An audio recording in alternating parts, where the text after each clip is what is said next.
this is the night before the Brussels Motor Show. This is the last of the setup time. And we've snuck in, not with a fake ID, legit. And I want to specifically come and look at this over here.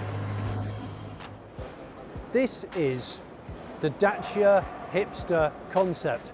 Forget the slightly cliche name. What this is a tiny, chunky little, I guess, mashup of a bubble car, an electric city car, and maybe a little kind of Suzuki Jimny thing. It's basically the French/Romanians doing what they think is the K-car movement.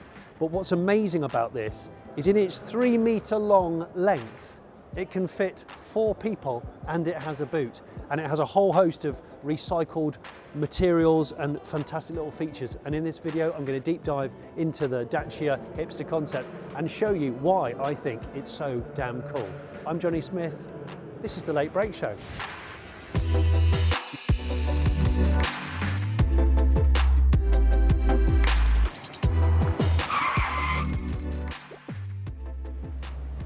So to me, right, Dacia is doing great things at the moment. It's kind of doing what Skoda did a little while ago, where the Skoda brand almost has outgunned the more expensive, more premium brands like Volkswagen. And it's doing really what Aldi and Lidl have done, and they've suddenly gone from being just pure value brands to suddenly being almost like quite middle class. And I think Dacia is going that way. It's done so many good things. Look at the Spring, for example. It's a very cheap, no frills, but really useful, low cost, low weight electric car. But this promises to be another level, but it's even smaller. They think this is going to be 20% lighter than the Dacia Spring, and I think the Dacia Spring is like 900 or 1,000 kilos, so this could be an 800 kilo electric car. We don't know how far it's going to go on a charge, but there's a little animation inside and it says 75% charged 180 kilometers. I don't know whether that's just fables for this motor show or not. So it's 3 meters long, 1,500 mil tall. What am I? I don't know, I'm just under 190 centimeters tall or something. This is 1,500 mil tall and it's 1,500 mil wide, okay? But it's 4 seats, a proper boot, a massive boot if you turn it to 2 seats. We'll show you that in a minute. With a split tailgate, Land Rover eat your heart out. And it uses as few materials and as few paint as possible. Let's look at the frontal design first. So down here, there's a sort of, it's a perspex visor, I suppose. We've seen this on production cars in the past. I'm thinking of the Honda Civic, my favorite shaped Civic, the FN2. But behind that, you can see the bare circuitry of the LEDs in there. So they're enjoying and celebrating the exposed componentry, which I like. The new Dacia logo has been out a couple of years now, but this is it's really chunky perspex, and I think it shows off some of the light. This stuff here, this has a name, and I've written it down because I can't remember. It's called Sparkle or Starkle? Starkle, it is Starkle. It's like a fleck, a robust fleck type semi-recycled plastic. And this is used on all 4 extremities of the Hipster. And I guess this is the sacrificial stuff that might get damaged during parking and urban driving, because this is a sort of city-centric, urban-centric little vehicle. But it has like a really stocky appeal to it. It has a little bonnet, and I don't know if the bonnet would open. But you can see the bonnet's like, I don't know, 18 inches long, something like that. And then you go into the glass.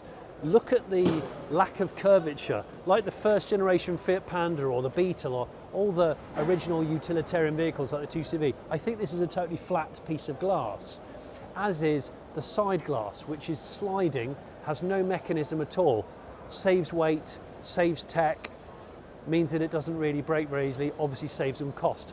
That little panoramic, it's a fixed pano sunroof, but it's flat. For cheapness. I mean, it looks like it's an off-roader. They've even put it on these sort of chunky 4x4 tyres, but there's no word about whether it's 2-motor, 4-wheel drive. I doubt it would be, but they're emphasising this kind of 4x4-iness. It's almost effectively a K car. It looks like a K car. It looks very Japanese, but no, it's It's come from France/Romania. The plinths for the side mirrors almost look like they're billet material, and the Dacia logo is raised. I don't know if you can see this, but it's like embossed and lifted, or milled out. It's really, really beautiful. So it kind of looks premium, even though it's very, very simple. As I said, sliding glass here, and this is a piece of fabric webbing which you pull and it opens the door. I am allowed in it in a second, but I have to be chaperoned because this is the only one in existence, and the show starts in 12, 15 hours or something, so we've come in specifically to have a look at this. You can see how broad the arches are, and you can see how also broad this sort of, is it a crash protection area? I think what it is again, it's a sacrificial piece of recycled plastic, so if you open your door onto something else or someone does it to you, like a Citroen Cactus, this is the thing that gets damaged and not the painted piece of metal. So like, we know that Dacia made their name by using parts bin stuff from Renault, but almost upcycling it in a stylish way. And it's gone from being white goodish with the original Sandero to something like this, which is so impressive. It's even more impressive when we come around here. So the roof is like a matte finish, corrugation, but in the corrugation is the Dacia logo. I don't know if you'll be able to pick it up on camera, but the middle bit is the Dacia logo. And these look like roof bars, but I don't know whether they would be. They're just sort of chunky bits, but you could join them at some point. But you can see from the external hinges, and back in the old days, loads of cars had external hinges, didn't they? Land Rover Defender, original Mini, stuff like that, Beetle. So they're almost celebrating the exposed Allen key heads. I love all that. And again, the exposed rear light clusters, which when I ask the lady who's in control of the concept, will be able to open up and show you the twin tailgate and the boot space. So you open the tailgate and that exposes, look, the light clusters. So the light clusters are just raw, as it were. They're not made as a full unit. Again, it cuts down on cost. They're protected by the tailgate glass. You know, like the Smart 4.2 had the twin tailgate, the original Smart 4.2, which I think was so good and you could sit on it. This is weight bearing as well, it says. Max load, I can't read it, but I guess the idea is you could sit here and picnic if you want, like the 4.2. There's a 70 litre boot. I think it's a 70 litre boot here, but it can be adjusted if you get rid of the back seats up to 500 litres. So that's huge. That's bigger than like some C-segment cars, bigger than a Volkswagen Golf, if it was to be a two-seater, so you got that choice. And the headrests here, and I'll let the lady demonstrate, they swivel outwards and clip back against the side of the car, and then the seat goes down. It's a bit like my Honda Element. My Honda Element had a similar aspect to it. Could you demonstrate for us, please? Yeah, thank you. So there, you just release these, they hinge in, and then the seat goes down. And this is, again, this recycled Starkle stuff, and it's hard with anchorage points, and you can almost see through the seats because the seats are like a very basic carcass designed to be comfortable but extremely lightweight. And it means that when the people sit in the back, because it's a four-seater, despite its tiny size, they're tunneled in so that you can get adult legs in there, which I'm going to try and demonstrate in a minute. I forgot to mention the fact that the Dacia logo is embossed almost like the tailgate of a pickup truck, you know, like a Hilux or an American Ford. It's really, really bold, you know, it's celebrating it very much so. According to statistics, especially in France, 94% of people drive less than 24 miles or 40 kilometres a day to work, mostly, and around work. So the idea is this sort of car is for short journeys, but it's for short journeys where it can be easily parked, it can be run cheaply, and it has a bit of style about it. It's cool, isn't it? So again, just fabric, utilitarian. We've seen this on the inside with cars like 911 GT3s, you know, lightweight stuff, but on the outside, don't think I've seen it. You pull it and it just opens the door. It's a two-door car or three-door car, but to get in the back, you can only access the back seats from the passenger seat. The passenger seat has a mechanism which will now be demonstrated.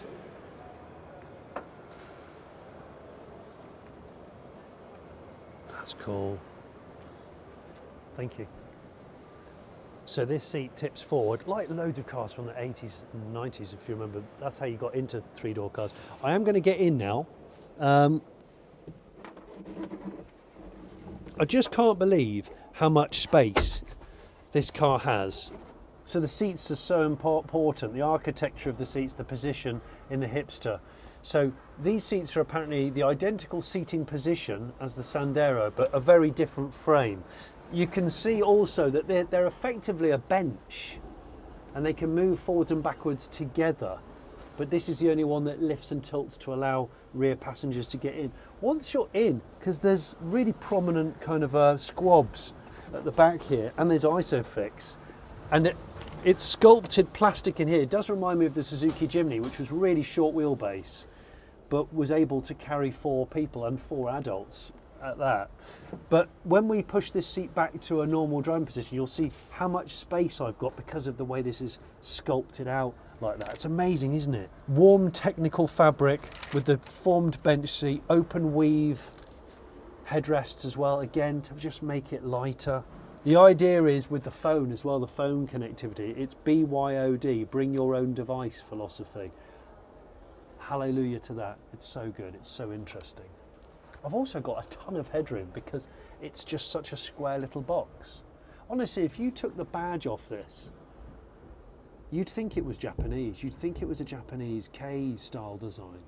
It's just brilliant. I really hope that this and the Honda little N-Box or N1 coming to the UK, I hope this means that the UK is going to have K-car fever. Anyway, let's put this seat down and I'll show you what it's like when I'm in. So now we have the seat in a position where adults can sit in the front and drive it, right? And I've got more knee room back here than I have in most large cars. So this proves that you can be clever with the packaging, the interior cabin packaging of a car. It doesn't matter about the exterior dimensions. You can still have huge amount of interior volume. I've been trying to celebrate this for so long, and I love seeing this sort of design because it proves big cars on the outside don't mean big space on the inside. There's so fewer cars that are celebrating that. This is great. I'll get in the front in a minute, but what this reminds me of is like when I started doing this job like 20 something years ago, concept cars were so far away from the reality. And now, in the last 10 years, we've seen concept cars be so close to what ends up coming out. I really hope, Dacia haven't confirmed any specs as such with this, and they haven't confirmed that it will become reality. But I just so hope that it becomes reality, even if it's 75% of this. Just the way in which it's packaged together and the silhouette is just wonderful, isn't it? You know, if this is 800 kilos and it could do 180 kilometers, 200 kilometers, and it could cost less than the Spring. Dacia Spring is, I think, the cheapest EV in the UK, and with the government grant it's like 12 grand, 12, 13 grand. My podcast partner Richard Porter has one and he very much enjoys it. If you don't listen to Smith and Sniff every Monday, well, who are you? Right, this is in the position that I've just sat in the back of. I wanted to demonstrate that. Look how much space I've got.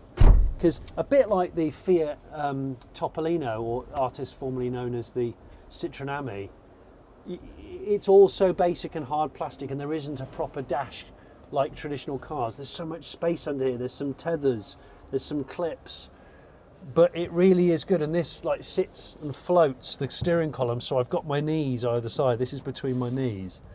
There's even these grab handles, which are fantastic, aren't they? They're like a D, a capital D, a D for Dacia. And there's some weird asymmetric stuff, asymmetric shaped mirror. The headrests are on off-centre stands. There's just some really decent detail here, isn't there? It's great. So it's really trying to break the mould, isn't it? And I like mould breaking cars, especially when at the root of it, it's not just about style and disruption. It's actually like, this is going to be practical too.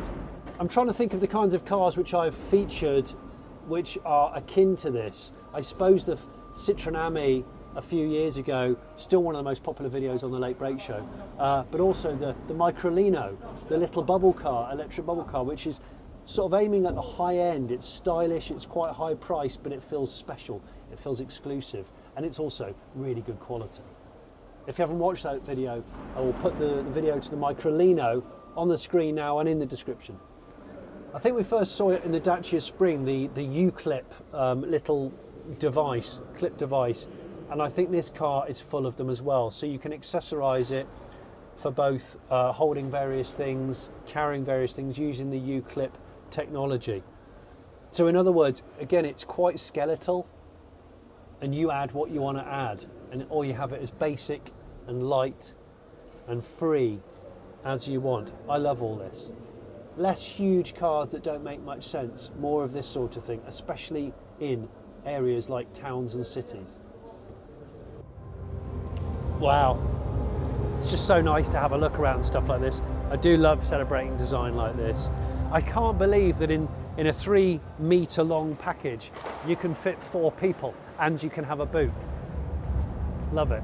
I'd love to know what you think though, and if you haven't already watched my video on the Brussels Motor Show, I've done a walk around video on what's going on at the Motor Show. This is of course setup day, there's a bit of chaos. I've come here the night before and snuck in.